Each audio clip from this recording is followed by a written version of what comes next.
Essuula ya 5. Yusufu n'agwa mu maaso ga kitaawe, n'amukaabirako, n'amunywegera. Yusufu n'alagira abaddu be abasawo okukalirira kitaawe.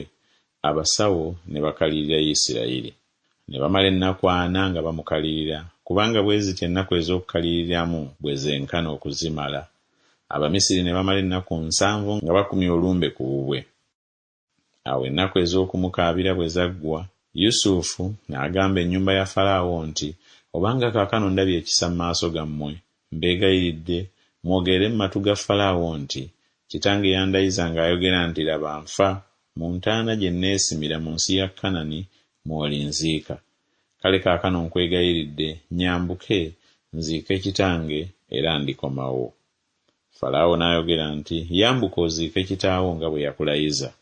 Yusufu n'ayambuka okuziika kitaawe.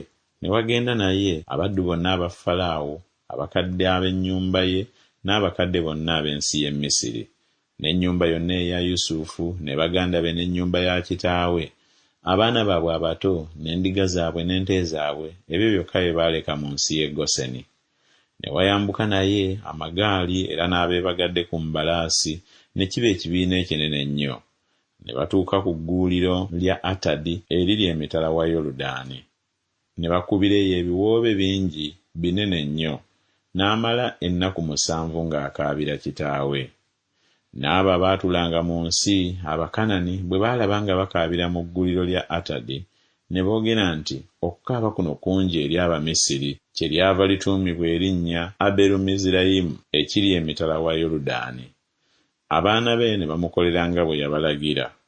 Bwe kityo abaana be ne bamusitula ne bamutwala mu nsi ya Kanani, ne bamuziika mu mpuku ey'omu nnimiro ya Makupeera, Ibulayimu gye yagula awamu n'ennimiro, okuba obutaka okuziikangamu eri Efuloni Omukiiti eri mu maaso ga Mamule.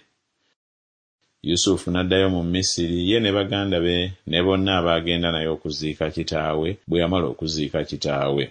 Baganda ba Yusufu bwe baalaba nga kitaabwe yafa, ne boogera nti, mpozi Yusufu agenda okutukyawa n'okutuwalanirako ddala obubi bwonna bwe twamukola. Ne batumira Yusufu nga boogera nti, kitaawe yalagira bwe yali nga tanafa ng'ayogera nti, bwe mutyo bwe muligamba Yusufu nti, nkwegayiridde kaakano sonyiwa okwonoona kw'abaganda bo n'ekibi kyabwe, kubanga baakukola bubi. Ne kaakano tukwegayiridde sonyiwa okwonoona kw'abaddu ba Katonda wa kitaawo. Yusufu n'akaaba amaziga bwe baayogera naye. Ne baganda be n'okugenda ne bagenda ne bavuunama mu maaso ge, ne boogera nti, laba tuli baddu bo. Yusufu n'abagamba nti, temutya, nze ndi mu kifo kya Katonda.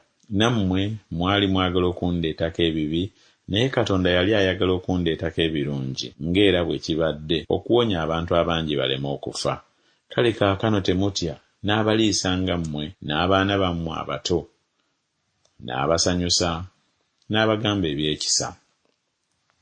Yusufu n'atuulanga mu Misiri, ye n'ennyumba ya kitaawe. Yusufu n'awangaala emyaka 10. Yusufu n'alaba abaana ba Efulayimu bannakabirye, era n'abaana ba Makiri omwana wa Manaase baazaalirwa ku maviivi ga Yusufu. Yusufu n'agamba baganda be nti, nfa, naye Katonda talirema kubajjira n'okubaggya mu nsi eno, okubatwala mu nsi gye yalayirira Ibulayimu, Isaaka ne Yakobo. Yusufu n'alayiza abaana ba Isirayiri ng'ayogera nti, Katonda talirema kubajjira, nammwe mulitwala amagumba gange nga mugajja muno. Bw'atyo Yusufu n'afa nga yakamaze emyaka 10. Ne bamukalirira, ne bamuteeka mu ssanduuko ey'okuziikamu mu Misiri.